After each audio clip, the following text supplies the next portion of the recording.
A young millionaire is stopped by twin beggars who plead, "Please, sir, buy our drawing. We're starving." When he sees what they've drawn, he almost faints. The autumn wind blew mercilessly, swirling golden leaves along the winding paths of Central Park.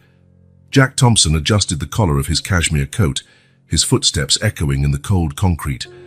His luxury watch read 5:43 p.m., reminding him that yet another day was about to end, just like all the others.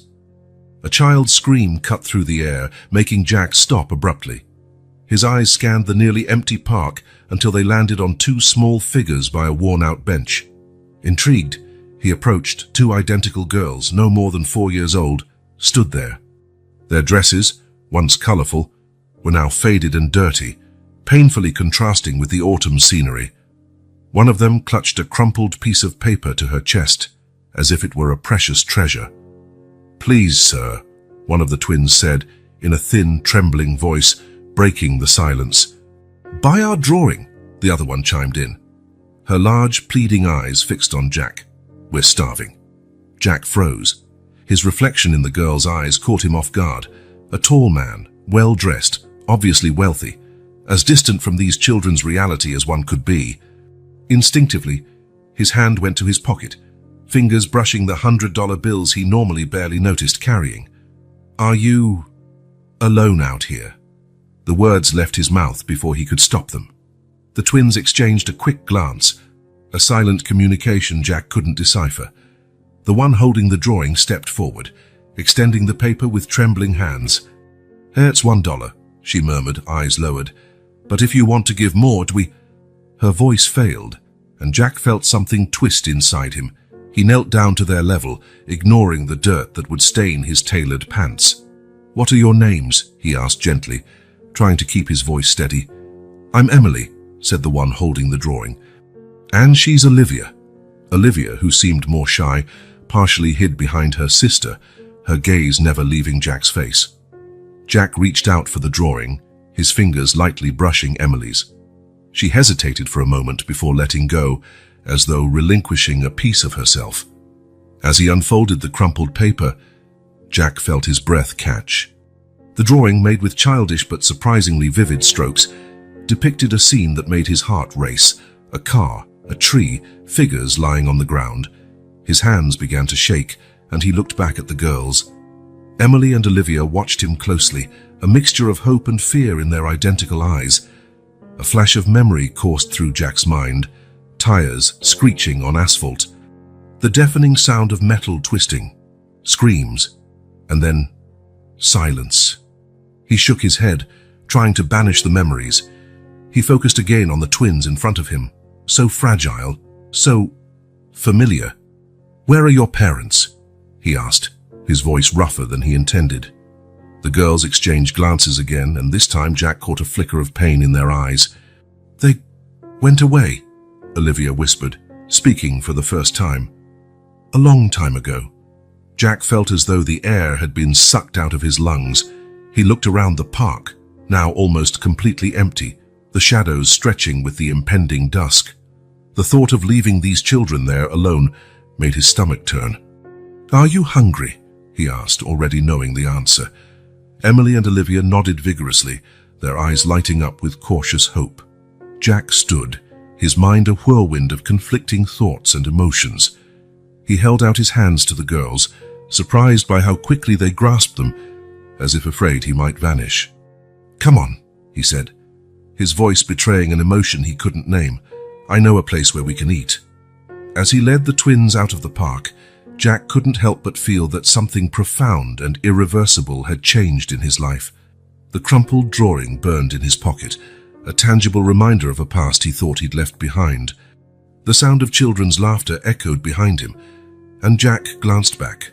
Emily and Olivia skipped along, still holding his hands, their faces lit with a joy that starkly contrasted with their situation. In that moment, Jack Thompson, the lonely young millionaire, felt something awaken inside him, a sense of purpose mixed with deep fear and latent guilt. As they walked toward his nearest restaurant, Jack couldn't stop wondering, who really were these girls, and why did their drawing depict a scene from his past that he had tried so hard to forget? The questions swirled in his mind. But one thing was certain. His life would never be the same after this encounter in the park. The soft chime of the doorbell rang as Jack entered his restaurant, the twins still clinging to his hands. The maitre d', immediately recognizing the owner, widened his eyes at the sight of the ragged children. "Mr. Thompson, Jack cut him off with a nod. "A private table, Robert, and bring something light for the girls to eat. Maybe soup." As they were led to a private area, Jack felt the curious stares of the few patrons present. Emily and Olivia, for their part, looked around in wonder at the luxurious surroundings, their big eyes reflecting the soft glow of the chandeliers. Once seated, Jack finally had the chance to examine the drawing the twins had given him. With trembling hands, he unfolded the crumpled paper. The world around him seemed to disappear. The drawing, made with childish lines yet surprisingly detailed, showed a scene that made Jack's blood run cold. A black car, identical to his old Audi, was overturned near a large tree. Beside it, a red car was crushed against a pole. Human figures lay scattered on the ground, some clearly adults, others smaller, children. Jack felt bile rise in his throat. His vision darkened at the edges, and for a moment, he thought he might actually faint. "Sir, are you okay?" Emily's voice pulled him back to reality. The twins watched him with a mix of concern and curiosity. "Yes, Jack swallowed hard, trying to steady himself. "This drawing, where did you see it?" Olivia, the quieter of the two, whispered, "We dream about it, every night." A chill ran down Jack's spine. He closed his eyes, and suddenly he was back on that fateful night. It was an autumn night, much like this one. Jack was driving his Audi A8 through Central Park, music blaring, a half-empty bottle of whiskey on the passenger seat. He was celebrating the closure of a major business deal, feeling invincible. That's when it happened. A red car appeared suddenly at an intersection. Jack, his reflexes dulled by alcohol, swerved sharply to avoid a collision. His car flipped, rolling multiple times before crashing into a tree. The other vehicle, trying to veer away, slammed into a pole. The silence that followed was deafening. Jack, miraculously conscious, crawled out of the wreckage. He saw motionless figures scattered across the asphalt. One man, one woman, children. Panic overtook him. Sirens wailed in the distance. Without thinking, Jack fled, leaving behind the crash scene that would haunt him for years to come. "Sir, your soup is getting cold." Jack opened his eyes, abruptly returning to the present. Emily and Olivia were already eating, their small faces lit by the relief of a hot meal. He watched them, feeling a toxic mixture of emotions, guilt, fear, confusion. These girls, could they really be survivors of that crash? The crash he caused and cowardly ran away from. "Emily, Olivia," he began, his voice trembling. "Do you remember your parents?" The twins stopped eating, exchanging glances. Olivia was the one to answer. "Not much, but we remember the night they left. There were lots of lights and noise. Then silence." Jack felt like he'd been punched in the gut. There was no doubt anymore. These were the children he believed he had killed on that awful night. His first instinct was to run again. Get up, walk out of the restaurant, disappear. It was what he did best, after all. Run away from responsibility, from his past. But then Emily smiled at him, an innocent, grateful smile. "Thank you for the food, sir. It's been so long since we ate something this good." That smile hit him like lightning. Jack felt something inside him break. Years of repressed guilt, of nightmares stifled with work and money, all came rushing to the surface. He looked at the twins, really seeing them for the first time. They weren't just survivors of an accident. They were children. Children who, because of him, had lost everything. And now, by some twist of fate, they were sitting before him, trusting him with something as simple as a meal. Jack's internal battle reached its peak. Part of him still screamed to flee, to protect himself, but another part, a part he thought he'd crushed long ago, begged him to do the right thing. "Girls," he said, his voice firmer now, "where are you staying?" Emily and Olivia exchanged yet another glance, that silent communication Jack was starting to recognize. "Nowhere," Emily finally answered. We ran away. We ran away from the foster home, Olivia added, her voice almost inaudible. Jack felt his heart tighten. A foster home. Because of him, these girls grew up without parents, without a home. At that moment, Jack Thompson made a decision that would change the course of his life forever. He would not run, not this time. Would you like... He hesitated, hardly believing what he was about to suggest. Would you like to stay with me tonight? I have a big apartment with plenty of rooms. The twins' eyes widened in a mix of surprise and hope. Really? Emily asked, her voice trembling with emotion. Jack nodded, feeling a strange sense of peace spread through his chest. Really? And tomorrow we can talk about the future. As the girls finished their meal, now with renewed enthusiasm, Jack picked up his phone. His fingers hovered over the keys for a moment before dialing. Hello, Sarah. It's Jack Thompson. I need your help. It's about 2 children. Hanging up, Jack looked again at Emily and Olivia. The crumpled drawing was still on the table, a vivid reminder of his past. But now, looking at the twins' smiling faces, Jack saw something else. He saw a chance for redemption. The road ahead would be hard, full of legal and emotional challenges. But for the first time in years, Jack felt he was doing the right thing. And that, he realized, was worth more than his entire fortune. Shall we go home? He asked the girls, extending his hands. Emily and Olivia smiled, clinging to him like a lifeline in a stormy sea. And in a way, perhaps that was exactly what Jack had become for them. A lifeline, a second chance, for all of them. The silence that followed the meal was almost palpable. Jack, sitting at the restaurant table with Emily and Olivia, felt the weight of every passing second.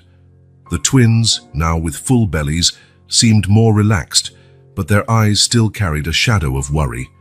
Jack cleared his throat, trying to find the right words. Girls, he began, his voice trembling slightly, where are your parents? The question hung in the air for a moment, heavy and laden with implications. Emily and Olivia exchanged glances, that silent conversation Jack could not decipher. It was Olivia who finally answered, her voice barely a whisper. They're gone. On the night of the lights and the noise, Jack felt his heart tighten. The night of the accident, the night he had spent years trying to forget, Emily added, her eyes fixed on the tablecloth. After that, we went to foster care. But she stopped abruptly, looking at her sister with a panicked expression. Olivia squeezed Emily's hand, as though seeking courage. Jack leaned forward, intrigued. But what, Emily? That was when a sound outside the restaurant drew everyone's attention. A cry, faint but unmistakable, of a baby. The twins went pale. Jack, confused, stood up and walked to the window. Outside, partially hidden behind a decorative shrub, were 2 figures, a boy, about 6 years old, holding a crying baby. Oh my God, Jack muttered, turning to the twins. Who are they? Emily and Olivia were already on their feet, running to the door. Jack followed them, his heart pounding. As they stepped outside, the older boy looked at them with a mix of fear and defiance. We're not going back, he shouted, clutching the baby to his chest. Jack raised his hands in a gesture of peace. It's okay, he said gently. No one's going to force you to do anything. What are your names? The boy hesitated, looking to the twins for approval. Emily nodded encouragingly. I'm Ethan, he finally said. And this is Sophia. Jack knelt down, meeting Ethan's gaze. Hello, Ethan, I'm Jack. You look hungry. Would you like to come inside and have something to eat? Ethan looked torn, his protective instinct battling obvious hunger. It was Olivia who approached him, extending her hand. It's okay, Ethan, she said softly. Mr. Jack gave us food. He's nice. Slowly, Ethan allowed Olivia to guide him back into the restaurant, still holding Sophia tightly. Back at the table, now with extra plates brought by a visibly unsettled maitre d', Jack watched the children eat. Ethan devoured his meal with one hand while using the other to carefully feed Sophia with creamy soup. Ethan, Jack began, trying to keep his voice calm. Did you run away from foster care? The boy paused, tears welling up in his eyes. "We couldn't stay there," he said, voice quavering. "They were going to separate us, send Sophia to adoption because she's a baby. We couldn't let that happen." Jack felt a wave of emotion wash over him. These children, who had already lost so much, were willing to face the streets to stay together. "How long have you been on your own?" he asked gently. 3 days, Emily answered. "We've been sleeping in the park, hiding." Jack closed his eyes for a moment, battling the guilt threatening to consume him. These children were in this situation because of him, because of his cowardice that night. His first instinct was to pick up the phone and call the authorities. That was the correct procedure, the legal approach. But something stopped him. The fear in Ethan's eyes, the protective way he held Sophia, the trust Emily and Olivia had placed in him. Jack found himself at a crossroads. Do the legally correct thing, or follow what his heart told him was morally right? The decision came almost unbidden. "Kids," he said, his voice steadier than he felt. "How would you feel about spending the night at my apartment? It's big, with plenty of rooms, and we can figure out what to do tomorrow." The children's faces lit up with a mix of relief and hope. Even Sophia, as if sensing the shift in atmosphere, let out a small contented coo. As they finished their meal, Jack watched the interaction among them. Emily and Olivia hovered over Ethan and Sophia with an almost maternal concern, helping to clean the baby's face and offering the best bits of their desserts to the older boy. Ethan, in turn, maintained a protective stance, his eyes constantly scanning the surroundings as if expecting someone to appear and take them away at any moment. Jack's guilt grew with every passing minute. These children had been forced to grow up too fast, to assume responsibilities no child should, all because of a reckless decision he'd made years ago. Now, he was making another impulsive choice, taking in 4 unknown children, likely sought by the authorities, into his apartment. It was madness. It was irresponsible. It was... Jack's thought was interrupted by a small hand touching his arm. It was Sophia, whom Ethan had placed on his lap so he could finish his dessert. The baby looked at Jack with big, curious eyes, a small smile forming on her lips. In that instant, all doubt vanished from Jack's mind.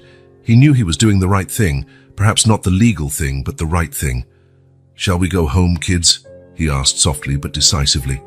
4 pairs of eyes turned to him, filled with hope and trust. Jack felt the weight of that trust, but also a sense of purpose he hadn't experienced in years. As he guided the children out of the restaurant and toward his car, Jack knew his life had changed irreversibly. What began as a casual encounter in the park had turned into something much bigger. Jack Thompson, the lonely millionaire, was about to become the impromptu guardian of 4 orphaned children. It was scary, unpredictable, but somehow it felt right. Helping Ethan secure Sophia in the back seat, seeing Emily and Olivia holding hands and smiling for the first time since he'd met them, Jack felt something he hadn't in a long time.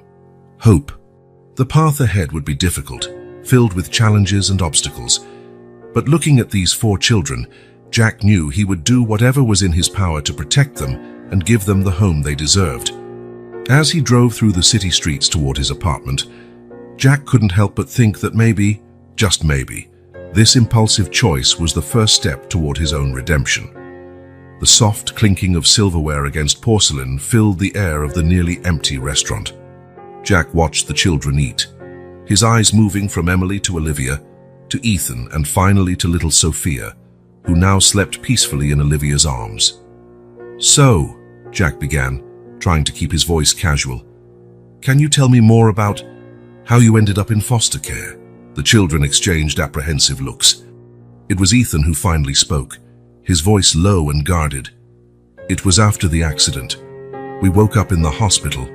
The doctors said our parents, that they didn't..." His voice faltered, and Emily quickly grabbed his hand, giving it a comforting squeeze. Jack felt a wave of nausea. Images of the crash flooded his mind, vivid and relentless. It was an autumn night, much like this one. Jack drove his Audi A8 through Central Park, loud music pulsing through the speakers, a half-empty bottle of whiskey on the passenger seat. Closing a big business deal had made him feel invincible, untouchable. The sound of tires screeching on asphalt A flash of headlights. Jack jerked the wheel sharply. Too late. The impact was deafening, metal twisting, glass shattering. His car flipped, rolling several times before colliding with a tree. Silence, an oppressive silence, broken only by the distant tinkling of cooling metal. Jack, miraculously conscious, crawled out of the wreckage. The world spun around him, blood blotting his vision. That was when he saw them, bodies scattered across the asphalt. A man, a woman, and 2 children. Panic. Pure, overwhelming panic. Sirens wailed in the distance, growing closer. Without thinking, consumed by fear and guilt, Jack ran. He ran as he'd never run before, leaving behind the crash scene that would haunt him for years. "Mr. Jack? Are you okay?" Olivia's voice pulled him back to the present.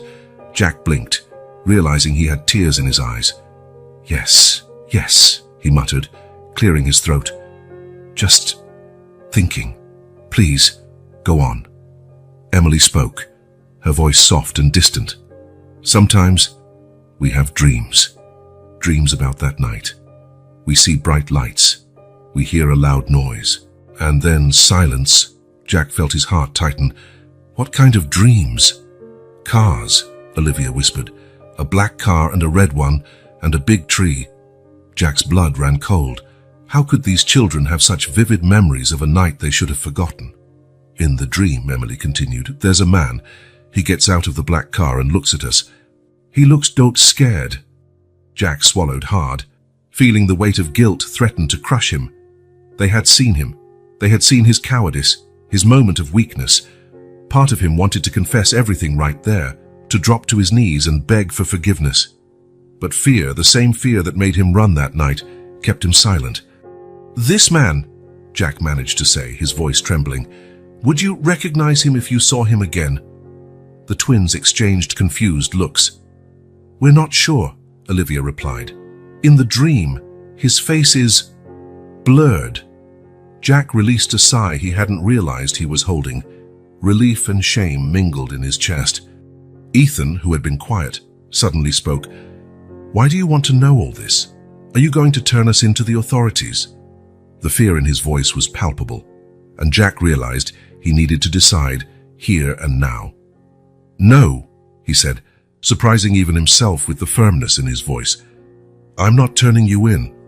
In fact, I was thinking, maybe you can stay with me for a while.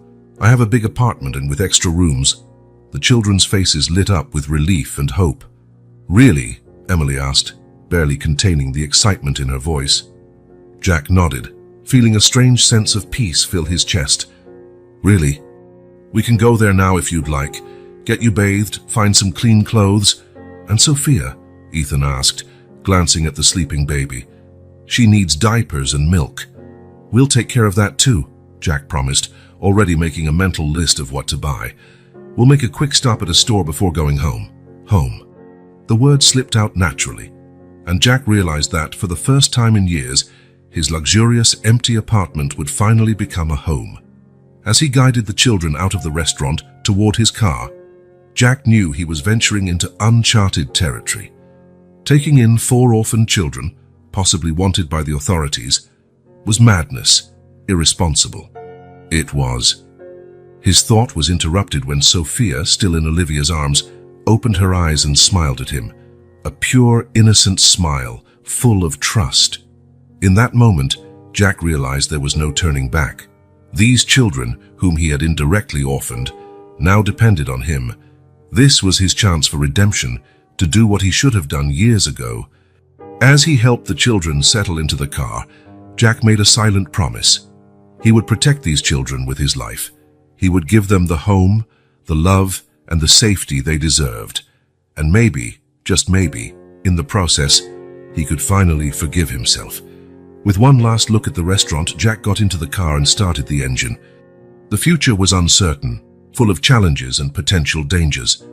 But for the first time in a long while, Jack Thompson felt he was doing the right thing. The path to redemption had begun. Jack's office was bathed in the dim glow of morning, the curtains still drawn to block the rising sun. He sat in his leather chair, eyes fixed on his computer screen, an untouched cup of coffee by his side. Mr. Thompson. His secretary's voice crackled through the intercom. Mr. Reeves is here to see you. Jack took a deep breath, steeling himself. Send him in, please. Moments later, a middle-aged man in a modest suit carrying a leather briefcase entered the office. This was David Reeves, the private investigator Jack had hired to look into the accident. Good morning, Mr. Thompson, Reeves greeted, taking a seat in front of Jack's desk. I have the information you requested. Jack nodded, his heart pounding. Go ahead. Reeves opened his briefcase, pulling out some documents. For the accident occurred exactly 5 years, 3 months, and 12 days ago. A black Audi A8 collided with a red Honda Civic in Central Park. The Audi flipped, crashing into a tree, while the Civic was hurled into a pole. Jack closed his eyes for a moment, the images of that night flooding his mind. In the Honda, Reeves continued, were Robert and Elizabeth Miller, both 32 at the time, and their 4 children, Ethan, age 1, twins Emily and Olivia, newborns, and Elizabeth was 8 months pregnant. Jack felt his stomach churn. He hadn't known about the pregnancy. What happened to them, he managed to ask. Reeves hesitated. Robert Miller died instantly. Elizabeth and the children were taken to the hospital in critical condition. Elizabeth, she went into premature labor due to the trauma.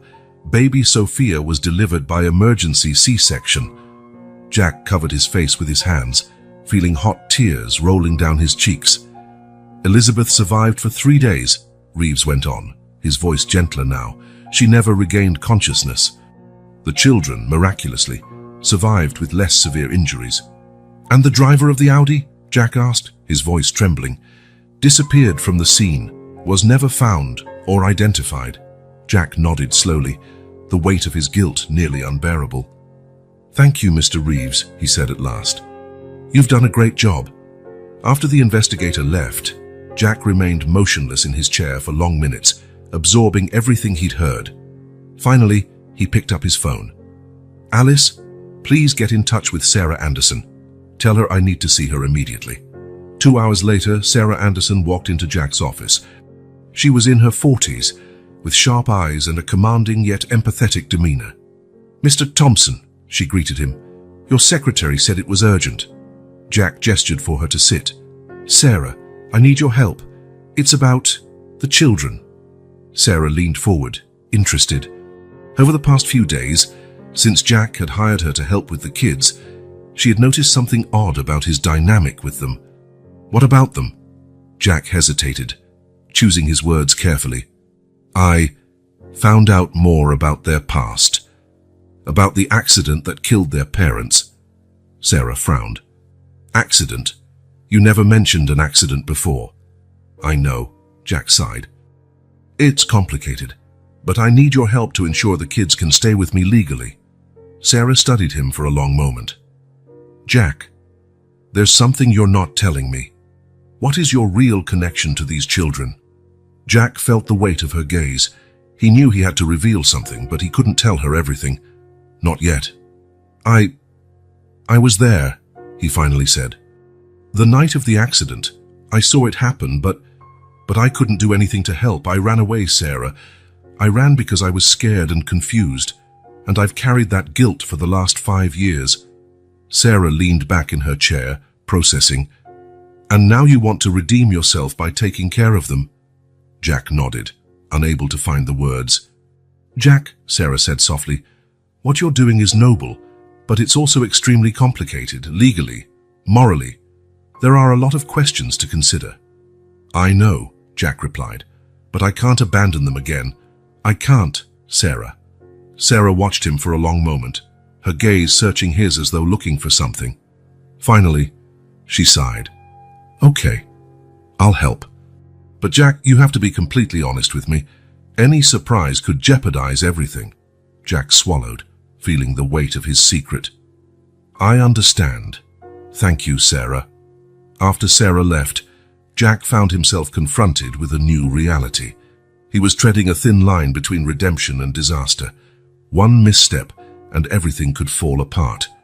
But glancing at the photo of the children on his phone, an impromptu selfie Emily had taken the night before, Jack knew he had no choice.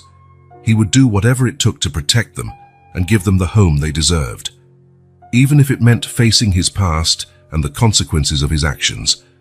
With a deep sigh, Jack rose and walked to the window. Outside, the city pulsed with life, unaware of the drama unfolding inside that office. But for Jack Thompson, the world had changed irreversibly. The search for answers had only just begun, and he knew the road ahead would be filled with challenges. Yet for the first time in years, Jack felt he was doing the right thing, and that, he realized, was worth more than all the money and power he had accumulated over the years. With one last glance at the children's photo, Jack made a silent promise. He would protect them, no matter the cost. It was time to face the past and build a better future. For all of them, Faye.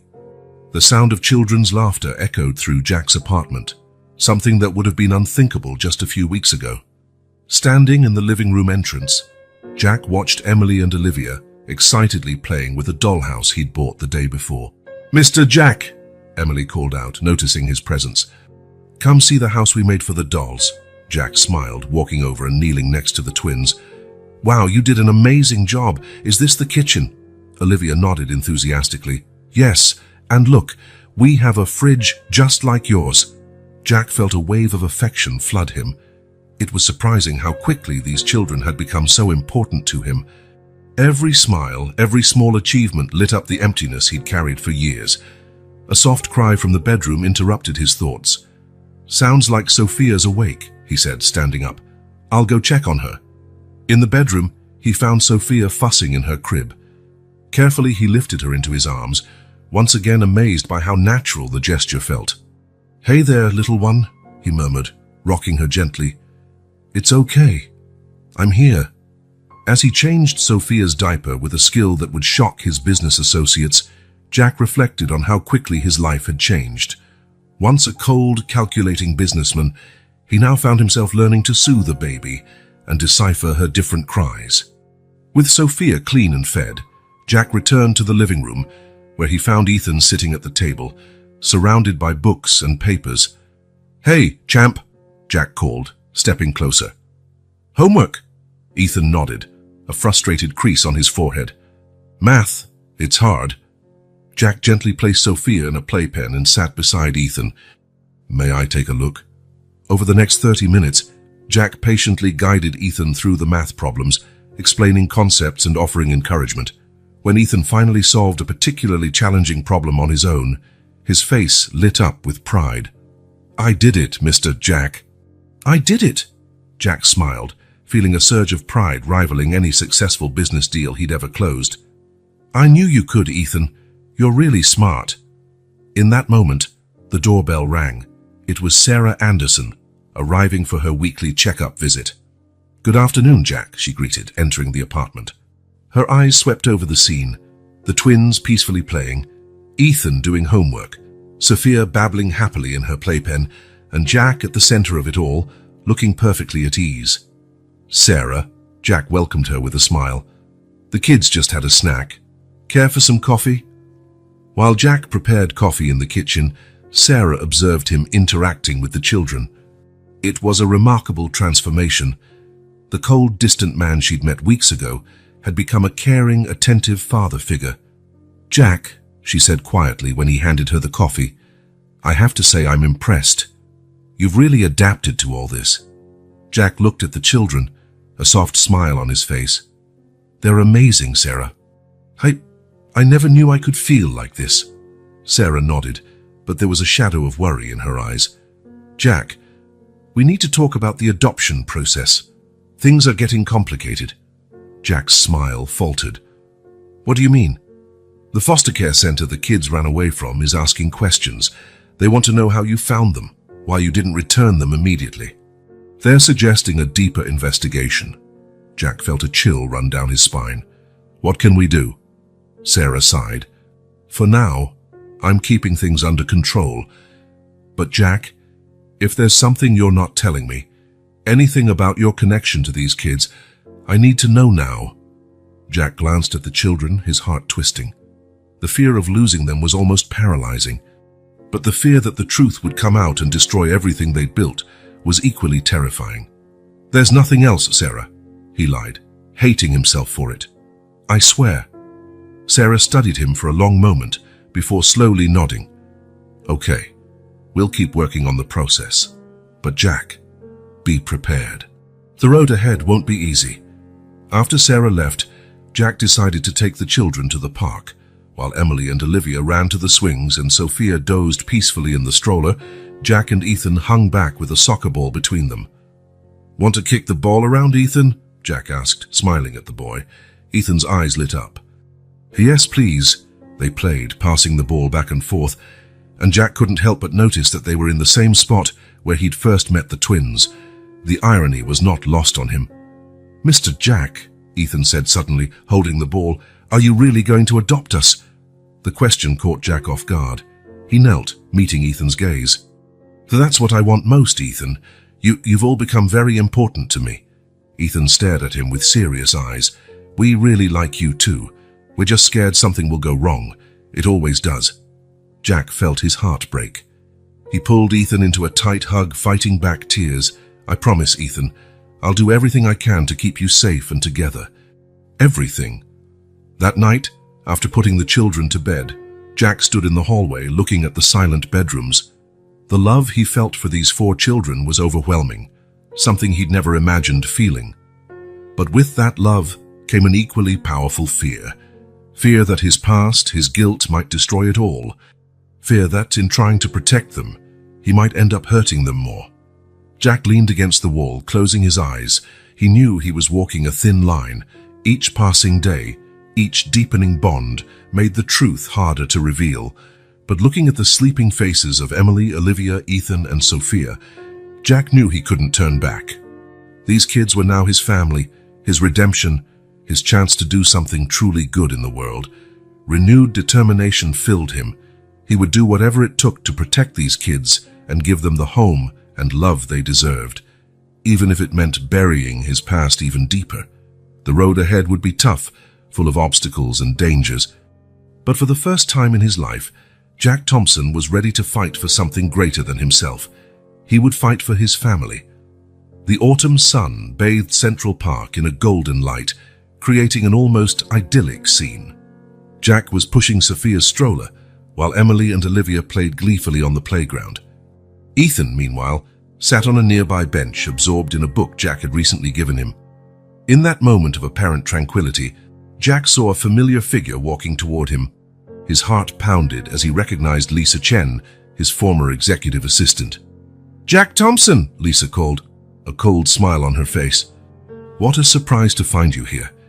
Jack tried to maintain composure, but he could feel cold sweat forming on his forehead. "Lisa, what are you doing here?" Lisa's eyes drifted to the children, a flash of sudden recognition crossing her features. "Those kids, I recognize them. They were in the news a few years ago. A terrible car accident, if I recall." Jack felt his stomach sink. "Lisa, I can explain and—" "Explain what, Jack?" Lisa interrupted, her voice now laced with accusation. "Explain how you suddenly became the guardian of the children whose parents died in an accident you caused." Hearing the truth stated so plainly made Jack stagger. How do you know that?" Lisa laughed mirthlessly. "Did you really think no one noticed how strangely you behaved after that night?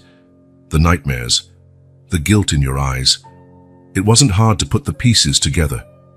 Jack glanced nervously toward the children, grateful they were far enough away not to hear. "What do you want, Lisa?" Lisa's smile widened, predatory. "I want my job back, with a substantial raise, of course, unless you'd rather I share this interesting story with the authorities." Panic threatened to overtake Jack, but he forced himself to stay calm. "We need to talk about this somewhere else, not in front of the kids." Lisa nodded, triumphant. "Sure, your office tomorrow at 9. Don't be late." As Lisa walked away, Jack felt as though the ground were crumbling beneath his feet. Everything he had built over the past months was about to collapse. That night, after tucking the children into bed, Jack made a call he never imagined he would. "Sarah, I need to see you. It's urgent." An hour later, Sarah Anderson sat in his living room, her face a mask of shock and disbelief as Jack, voice trembling, confessed the entire truth about the accident, "My God, Jack," Sarah whispered when he finished. You fled the scene of an accident that killed these children's parents." Jack nodded miserably, unable to meet her gaze. "I was drunk, Sarah. I panicked.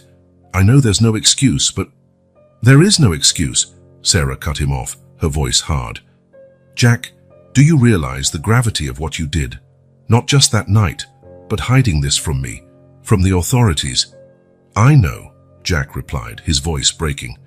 "Believe me, I live with this guilt every day.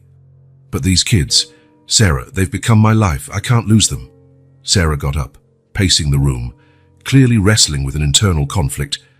"As a social worker, I'm required to report this. These children, they have the right to know the truth about what happened to their parents." Jack felt desperation surge inside him. "Please, Sarah, they've already suffered so much. If the truth comes out now, and if the truth comes out later," Sarah retorted, "when they're even more attached to you, have you thought about the damage that would cause?" Jack buried his face in his hands, feeling the weight of his actions crushing him. "What should I do, Sarah? Tell me what to do." Sarah studied him for a long moment, her expression softening slightly. "Jackie, what you did was terrible, but what you're doing now for these children it's admirable. I can see how much you love them, how much they need you." She sighed heavily before continuing. "I'm not going to report you. Not yet. But Jack, you have to tell them the truth. Not now, not all at once, but eventually. They deserve to know." Jack felt a wave of relief mixed with a new kind of fear. What if they hate me? What if they want to leave me? "That's the risk you'll have to take," Sarah said gently. "It's the price of redemption, Jack." After Sarah left, Jack stayed up all night, his mind a maelstrom of thoughts and emotions. The idea of losing the children was unbearable. He caught himself considering desperate options, running away with them, starting a new life somewhere far away. But as dawn broke, bringing the familiar sounds of the kids waking, Jack knew he couldn't do that. He couldn't rip the children away from all they knew, forcing them into a life on the run. With a heavy sigh, Jack got up to start another day. He would face Lisa, do whatever was necessary to protect his secret for now, but he knew Sarah was right. Eventually, the truth would have to come out. As he prepared breakfast, hearing the children's laughter echo through the apartment, Jack made a silent promise. He would do everything he could to be the father these kids deserved. And when the time came to tell them the truth, he would pray the love they'd built would be strong enough to withstand even that terrible revelation. The smell of pancakes filled the kitchen, and soon Emily and Olivia came running, followed by Ethan, carrying a just-awake Sophia. "Good morning, kids," Jack smiled, his heart warming at the sight of them. "Good morning, Daddy Jack," the twins answered in unison, and Jack felt tears prick his eyes. In that moment, watching his makeshift family gather around the table, Jack knew that no matter what the future held, he would fight with all his strength to keep this happiness. The past might be catching up to the present, but Jack Thompson was determined to build a better future. For himself and, most importantly, for the 4 children who had captured his heart. Sarah Anderson sat in her office, the morning sunlight filtering through the blinds, creating patterns on the open file before her. The words "Miller accident" jumped off the page, a constant reminder of the ethical dilemma she now faced. Jack's confession from the previous night still echoed in her mind. As a social worker, her duty was clear: report Jack to the authorities and ensure the children were placed in a safe environment. But as a human being, things were far more complicated. With a sigh, Sarah turned on her computer. If she was going to make a decision, she needed all the facts. Her investigative skills, honed by years of work on complex social cases, would now be focused on Jack Thompson. Hours passed as Sarah delved into Jack's past. Financial records, newspaper articles, employee testimonies. Each piece of the puzzle revealed a bit more about the man behind the millionaire. It was mid-afternoon when Sarah made a surprising discovery. Hidden among the corporate transactions were a series of substantial donations to various children's charities, all anonymous, all starting just months after the accident. "Interesting," Sarah murmured, jotting down the details. The donations didn't absolve Jack of his actions, but they indicated a level of remorse and a desire for reparation she hadn't expected. Determined to get a personal perspective, Sarah began contacting Jack's former employees. The conversations that followed painted an intriguing picture. Jack? He was a tough boss, no doubt, said a former secretary. But after that accident, something changed in him. He became quieter, more human, you know? A project manager echoed similar sentiments. There was definitely a shift in his approach. Before it was all about profits. Afterward, he started worrying more about our impact. He initiated social responsibility programs, improved employee benefits. With each testimony, Sarah felt her initial conviction waver. The Jack Thompson emerging from these stories wasn't the cold, calculating monster she initially imagined after his confession. He was a man deeply marked by his mistakes, quietly fighting to redeem himself. As evening fell, Sarah found herself in a moral stalemate. On one hand, the law was clear. Jack had committed a serious crime by fleeing the accident scene. On the other hand, it was evident he had spent the last several years trying in some way to make amends. And then there were the children. Sarah closed her eyes, recalling her visits to Jack's apartment. The transformation she'd witnessed in him was remarkable. From a cold, distant businessman, Jack had become a loving, devoted, paternal figure. What's best for the children? Sarah whispered to herself. The question guiding her entire career, now more relevant than ever. Ripping the children away from Jack now, after everything they'd been through, seemed cruel. They finally had stability, love, a home, but allowing them to remain with the man who, technically, was responsible for their parents' death. The ethics of that tormented her. Sarah stood up, walking to the office window. Outside, the city continued its nightly routine, oblivious to the drama unfolding within these walls. Then, an idea took shape in her mind. A solution that, though imperfect, might offer a way forward. With renewed determination, Sarah picked up her phone and dialed Jack's number. Jack, can we meet tomorrow morning? I have a proposal for you. The next morning, Jack arrived at Sarah's office, worry etched into his features and circles under his eyes from sleepless nights. Sarah, he greeted, tension evident in his voice. Have you made a decision? Sarah motioned for him to sit. Jack, I spent the last 24 hours investigating your past, talking to people who knew you before and after the accident. Jack swallowed, clearly nervous about what she might have discovered. What I found, Sarah continued, was a man deeply remorseful who has made considerable efforts to make up for his actions, even anonymously. Jack blinked, surprised. You know about the donations? Sarah nodded. I do, and I know about the changes in your company, the social programs you implemented. Jack, what you did that night was terrible, maybe even unforgivable, but what you've done since then shows a genuine desire for change and redemption. Jack lowered his head, tears forming in his eyes. I wanted to do more.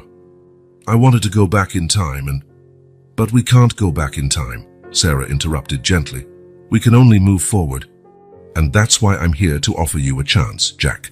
A chance to do right by the children and yourself. Jack raised his eyes, a mix of hope and fear shining in them. What are you proposing? Sarah leaned forward, her expression serious. Here's the plan. We move forward with the adoption process. I'll use my influence to expedite things, navigate some red tape. In return, you'll do two things. She raised one finger.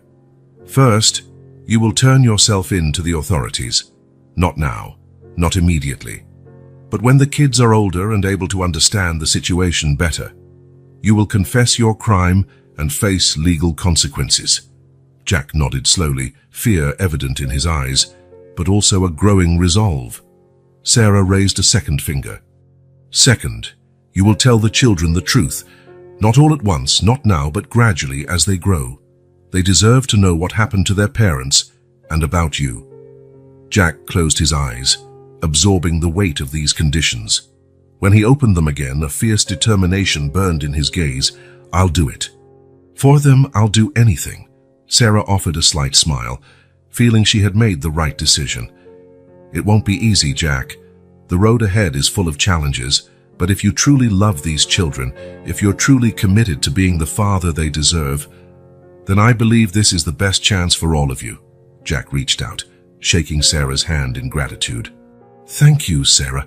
I promise I won't let you down. Or the kids." As Jack left her office, Sarah felt a weight lift from her shoulders. She knew she was walking a fine line between right and wrong, but deep down, she felt this was the right thing to do. The future was uncertain, filled with potential pitfalls, but Sarah Anderson was determined to see this story through, ensuring those 4 innocent children had the best possible chance at a happy, stable future. And maybe, just maybe, through it all, Jack Thompson would find the redemption he so desperately sought. The family court office was quiet except for the faint hum of air conditioning and the occasional rustle of papers. Jack Thompson sat stiffly in his chair, hands clasped in his lap to hide his nervousness.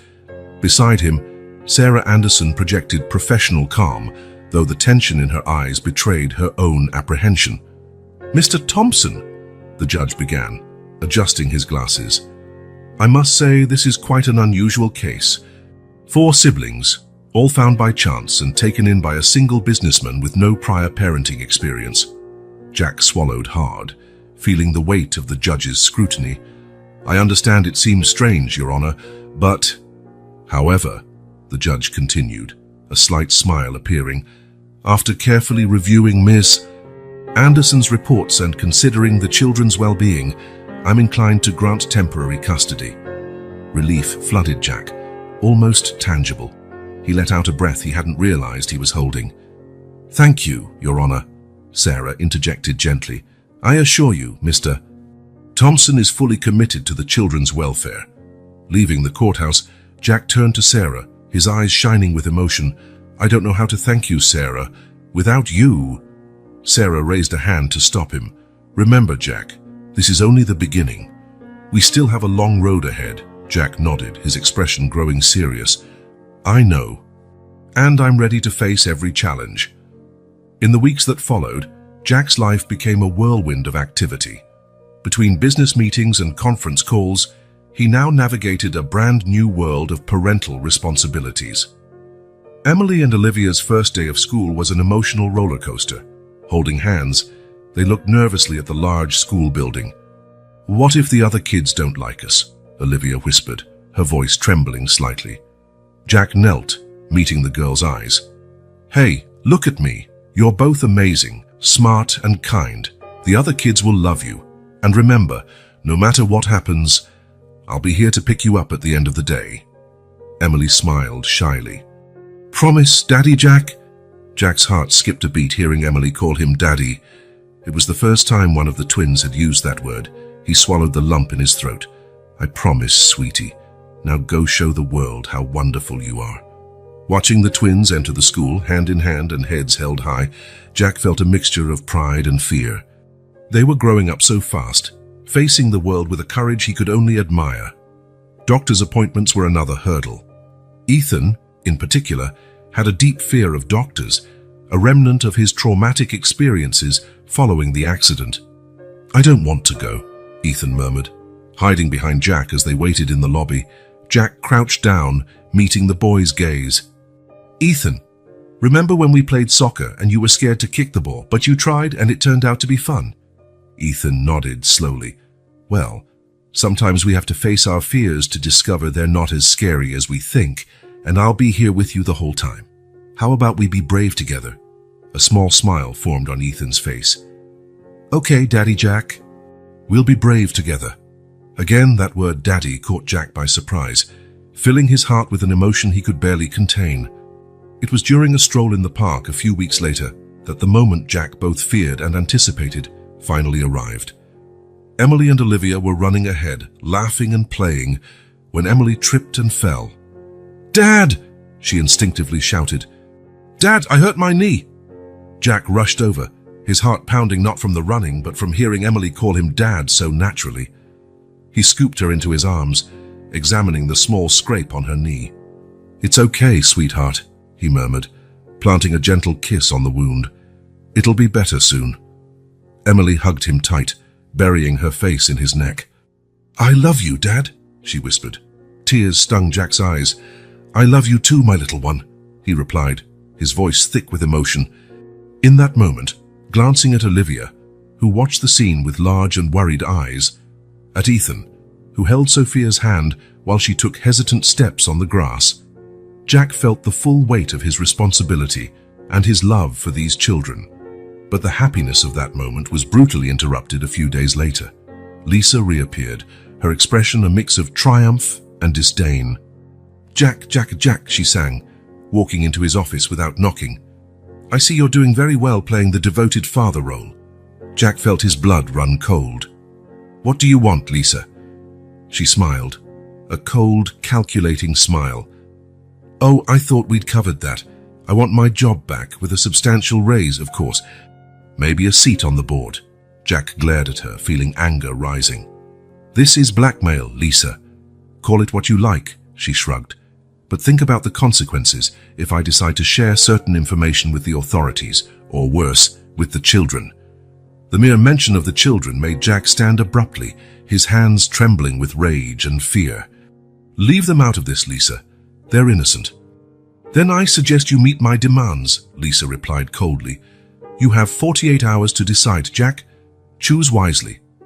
After Lisa left, Jack sank into his chair, head in his hands. The fear of losing the kids, of seeing them look at him with hatred and disappointment, was almost paralyzing. That night, after putting the children to bed, Jack stood in the hallway staring at the silent bedrooms. The idea of telling them the truth, potentially destroying the trust and love they'd built, was terrifying. But the alternative, letting them find out from someone else in a cruel and impersonal way, was just as unbearable. With a heavy sigh, Jack picked up his phone and dialed a familiar number. "Sarah, we need to talk. I think it's time to tell the children the truth." On the other end, Sarah was silent for a moment before softly replying, "Are you sure, Jack? Once you tell them, there's no going back." Jack glanced again at the children's rooms, his heart heavy but resolute. "I'm sure. They deserve to know, and they deserve to hear it from me." As he hung up, Jack felt a mixture of dread and relief. The road ahead would be painful, possibly devastating, but he knew it was the right path. Tomorrow would be a new day, a day of painful truths and hopefully forgiveness and understanding. Jack steeled himself for the hardest conversation of his life, praying that the love they'd built would be strong enough to endure even this revelation.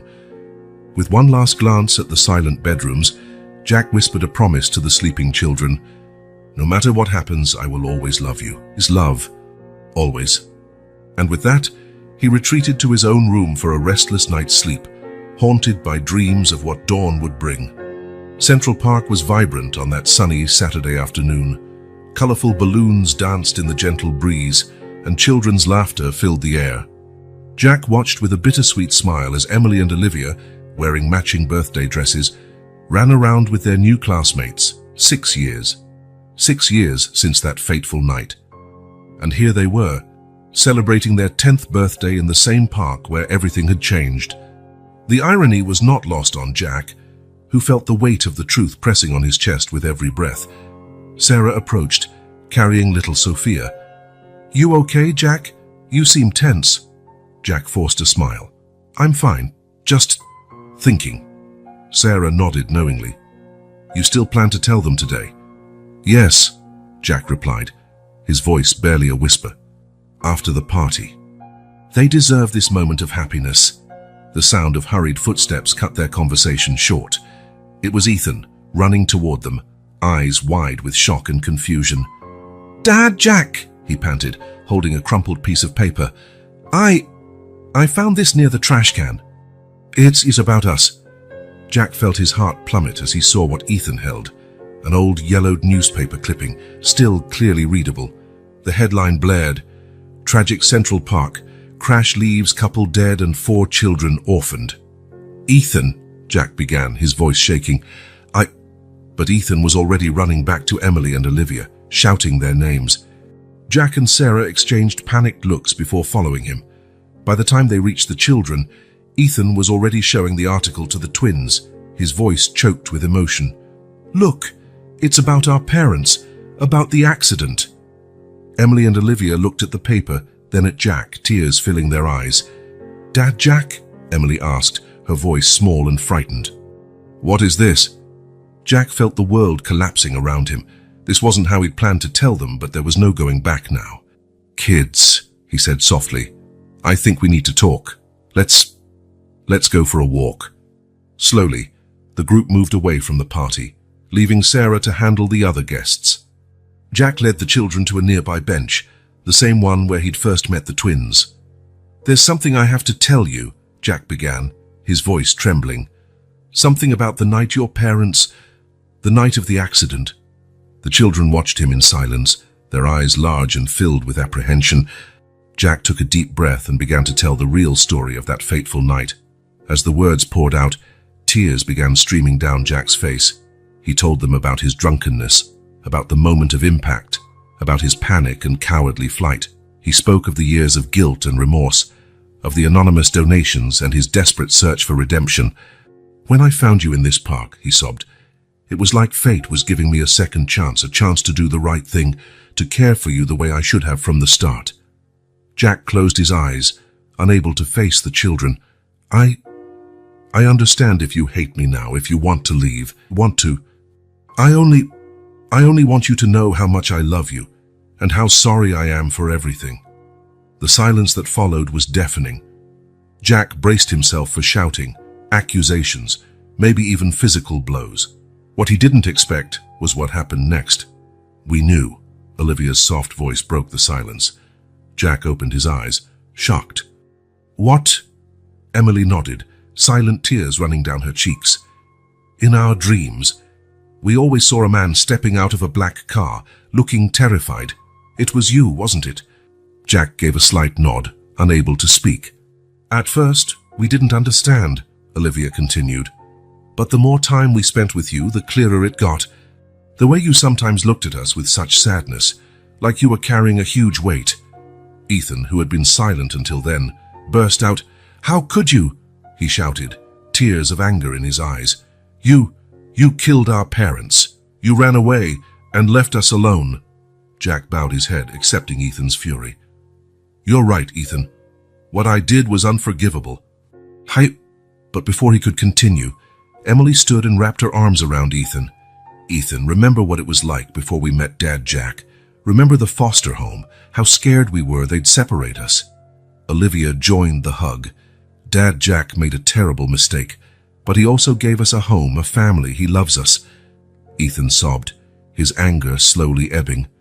But our parents, they would have wanted us to be happy," Emily said gently. "And we are happy with Dad, Jack, aren't we?" Slowly, Ethan nodded, his tears now fueled by sorrow rather than rage. Jack watched, stunned. He had expected rejection, hatred, but here were these extraordinary children, showing a level of understanding and compassion far beyond their years. Do you really want to stay with me?" he asked, his voice barely above a whisper. The twins turned to him, reaching out their hands. "You're our dad now," Olivia said simply. "We love you." Ethan, still clinging to his sisters, looked at Jack with eyes full of conflicting emotions. I'm still angry," he admitted. "But I love you too, Dad, Jack." Jack felt as though his heart would burst. He pulled the children into a tight hug, openly weeping. "I love you," he managed between sobs. "So much. I promise I'll spend the rest of my life trying to be worthy of your love." As they remained in that embrace, the sun began to set over the park, bathing the scene in golden light. From a distance, Sarah watched with tears in her own eyes. She knew the path ahead would still be hard. There would be days of anger, sorrow, and questioning. But in that moment, seeing Jack and the children bound by forgiveness and love, she knew they had chosen correctly. The truth had finally come out, and although it was painful, it had not destroyed this unlikely family. On the contrary, it seemed to have strengthened them, forging deeper bonds of understanding and love. As the Thompsons slowly rose to return to the party, Jack realized this was just the beginning of a new journey, a journey of healing, forgiveness, and a love that transcended the mistakes of the past. For the first time in years, Jack Thompson felt the weight of guilt begin to lift. replaced by the promise of a future full of hope and redemption. Jack's office was silent, save for the steady ticking of the clock on the wall. He sat at his desk, eyes fixed on the phone. His finger hovered over the call button, trembling slightly. It was time. After days of intense talks with Sarah and long conversations with the children, Jack had decided turning himself in was the right thing to do. It was the only way to truly redeem himself, to show the children that facing the consequences of one's actions is essential. Just as he was about to dial, the door to his office burst open. Sarah rushed in, breathless and carrying a thick folder. "Jack, wait," she exclaimed. "Don't do anything yet. I have information you need to see." Jack frowned, confused. "Sarah, what's going on?" Sarah approached his desk, dumping the folder's contents. "I've spent the last few days digging deeper into the accident. Something wasn't adding up, so I kept investigating." She handed him a report. "Look, it's Robert Miller's toxicology report." Jack took the paper, eyes scanning it quickly. Confusion turned into shock. This can't be right." Sarah nodded solemnly. "It is. Robert Miller was driving with a blood alcohol level way above the legal limit on the night of the accident." Jack felt the floor drop out from under him. "But how? Why didn't anyone mention this before?" "The report was initially misfiled," Sarah explained. "It only resurfaced when I started pushing for more information." She picked up a few more documents, and there's more. Witnesses who weren't interviewed at first claim they saw Robert's car swerving shortly before the collision. Jack leaned back in his chair, stunned. "So? What does that mean?" Sarah took a seat, her expression grave.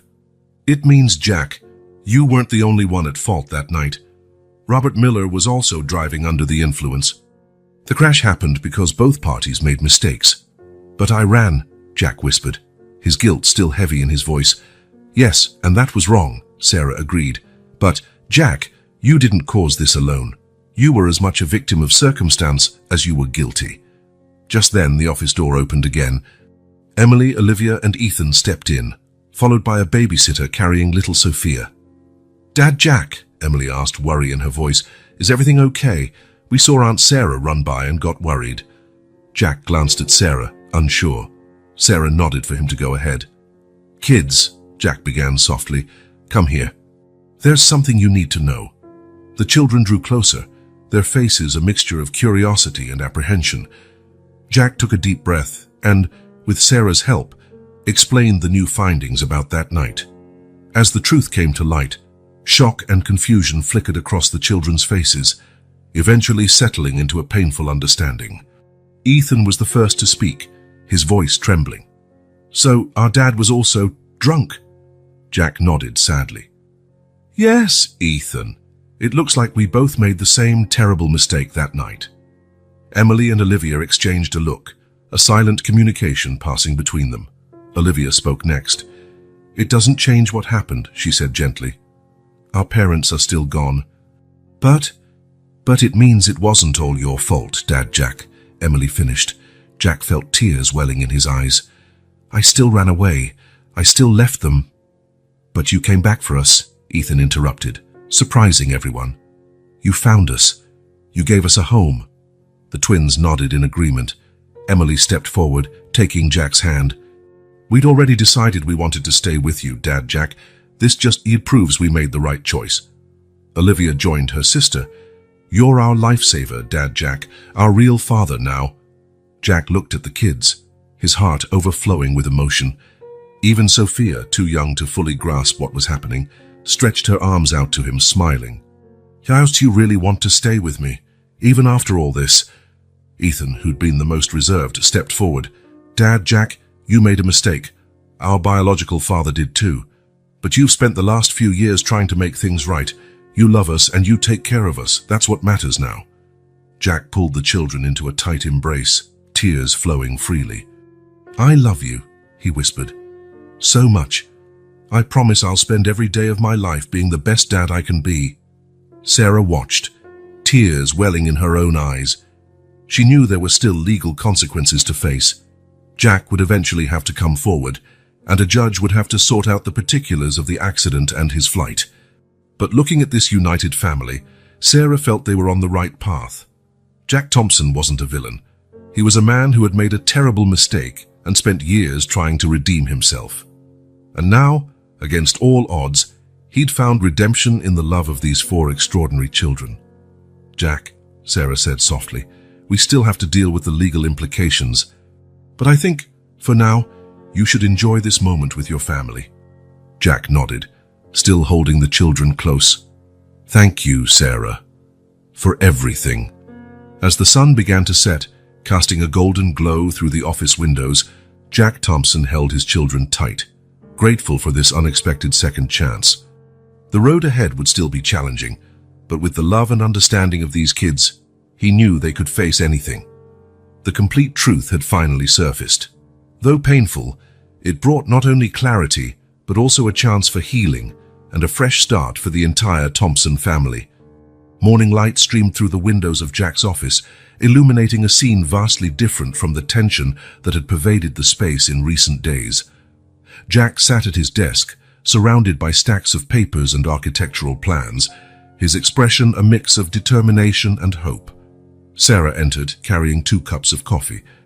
"Looks like someone had a productive night," she commented, handing 1 cup to Jack. He smiled, accepting the coffee gratefully.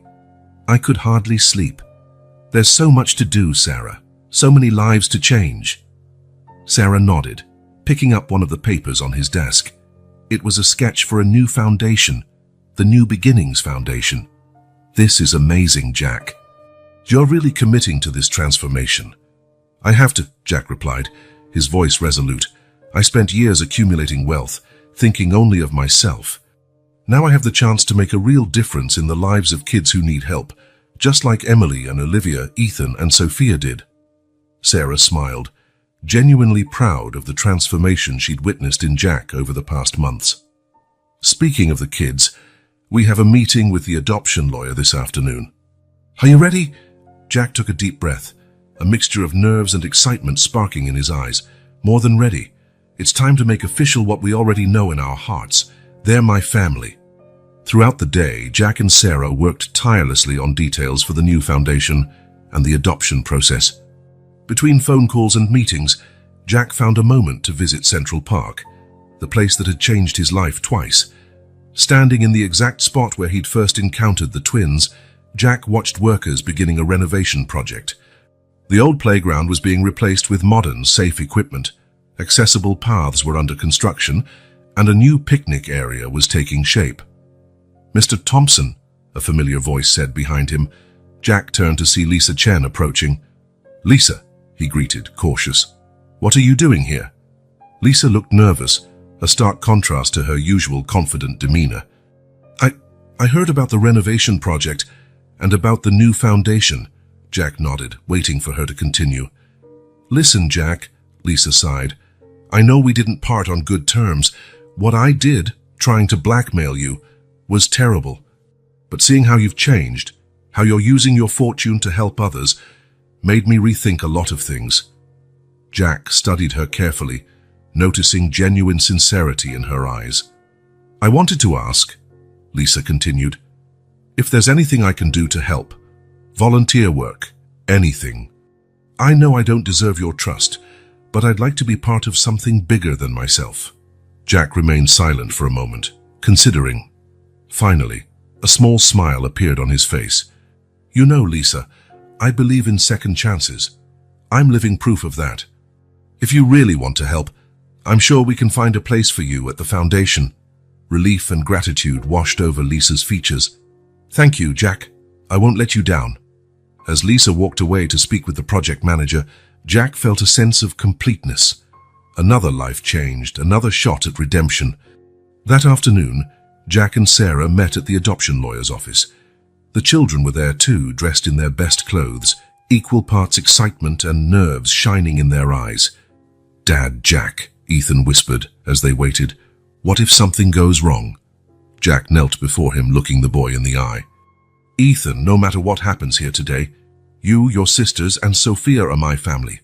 That won't change, but I'm confident everything will be all right." Emily and Olivia stepped closer, each taking one of Jack's hands. "We love you, Dad," Emily said softly. "And we want to stay with you forever," Olivia added. Jack felt his heart fill with love.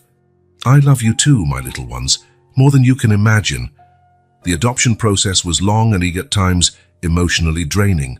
There were moments of doubt, moments of fear, but through it all, Jack remained steadfast in his commitment to the kids. Finally, after months of hearings, home visits, and mountains of paperwork, the big day arrived. Dressed in his finest suit, Jack stood before the judge, the 4 children at his side. "Mr. Thompson," the judge began, a hint of a smile on his face. "After carefully reviewing all the documents and reports, I'm pleased to declare you the legal and official adoptive father of Emily, Olivia, Ethan, and Sophia Thompson." The courtroom erupted in applause. Jack, tears in his eyes, hugged each of the children, his heart overflowing with joy. "We're a real family now," Sophia said, her small voice brimming with emotion. "We always have been, sweetheart," Jack replied, kissing the top of her head. "This just makes official what we've known in our hearts all along." In the months that followed, Jack poured himself into his social projects. The New Beginnings Foundation grew quickly, aiding dozens of children in need. The renovated park became a symbol of hope and renewal for the community. One sunny afternoon, Jack was at the park watching kids play on the new playground. Emily and Olivia were among them, laughing and running with their new friends. Ethan sat on a nearby bench, reading to a group of younger children, including Sophia. Sarah approached, smiling at the scene. "You did this, Jack. Look at all the joy you brought." Jack shook his head humbly. "No, Sarah, we did this. You, the kids, everyone on the foundation team. Even Lisa has been a huge help." He paused, gazing at the clear sky. "Sometimes I wonder if the children's biological parents would be proud, if they'd approve of what we've done." Sarah placed a comforting hand on his shoulder. "I'm certain of it, Jack. You not only took care of their children, but you're also helping countless others. You turned a tragedy into something beautiful and meaningful." Jack smiled, feeling a peace he never thought possible back then. "Thank you, Sarah, for everything." As the sun began to set, painting the sky with oranges and pinks, Jack called the children over. Together, as the family they had become, they walked home, leaving behind a legacy of hope and renewal in the park that had changed their lives forever. Jack Thompson, once haunted by guilt and remorse, now walked with his head held high, surrounded by the love of his family and the satisfaction of knowing he was making a difference in the world. He had rebuilt not only his own life but countless others as well, and in that moment, he knew that whatever the future held, they would face it together, as a family. 5 years later, Central Park glowed under the morning sun, white tents and colorful flags creating an atmosphere of celebration and hope. Jack Thompson stood at the annual New Beginnings Foundation event, watching with pride as it drew crowds from across the city. "Dad, Jack!" Emily called, running toward him with a folder of sketches. "Look what I made for the youth art exhibit." Jack smiled, admiring her intricate drawings. At 15, Emily had become a promising artist, having already won several local awards.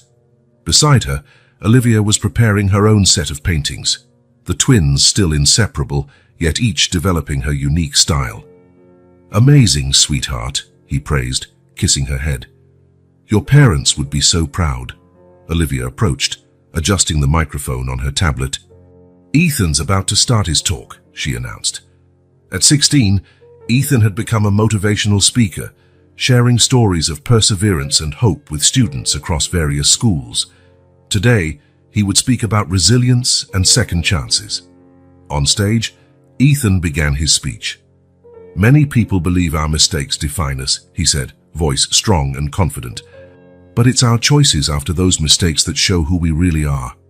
Jack felt tears prick his eyes, swelling with pride at the young man Ethan had become, a boy once filled with fear and anger, now offering inspiration to others. Nearby, 6-year-old Sophia played with other junior volunteers. Her smile mirrored the twins, her personality a delightful blend of curiosity and compassion. Sarah approached, holding a cup of coffee. Over the years, her partnership with Jack had evolved beyond professional boundaries, Though not an official couple, they were undoubtedly a family. "Ready for the grand opening?" she asked, gently squeezing Jack's hand. Jack nodded. The old restaurant near the park had been completely transformed into a support center for homeless youth. Today, they would open a new wing dedicated to education and art programs for teens. During the ribbon-cutting ceremony, Jack reflected on how far they'd come. The original drawing the twins had once sold him, the one that changed everything, now hung framed at the center's entrance, a permanent reminder of where it all began. "This center," Jack said into the microphone, "is not just about providing shelter or food. It's about giving hope. It's about showing every child that they deserve a second chance." Applause erupted from the crowd of kids, many of them direct beneficiaries of the New Beginnings Foundation's work. After the event, the family gathered at the exact spot where Jack had first met the twins. A wooden bench, now restored, still stood as a silent witness to their journey. "Dad Jack," Sophia asked, eyes wide with curiosity, "how did you find us?" Jack smiled, pulling her closer. "Sometimes, sweetheart, life puts us exactly where we need to be, at the exact moment we need to be there." Emily and Olivia shared a knowing glance. "Our drawing," Emily said quietly. "It was what brought you to us." Ethan, now more thoughtful and reflective, chimed in, "And now look what we've built. How many lives we've touched." Jack looked around. The park, once witness to his darkest moment, had become a symbol of hope and renewal. Children played, families strolled, volunteers worked tirelessly. "Not everything was perfect," Jack said gently. "I made terrible mistakes, but I learned that love, compassion and determination can transform even our darkest moments into light." Sarah wrapped her arms around him from behind, her hands enveloping those of the children. "You're my greatest achievement," Jack murmured. "Far more important than any deal I've ever closed." The twins smiled, Ethan nodded respectfully, and Sophia clapped her hands in delight. Lisa, now a project coordinator for the foundation, watched from afar, a pleased grin on her face. The sun began its descent, painting the sky with oranges and pinks.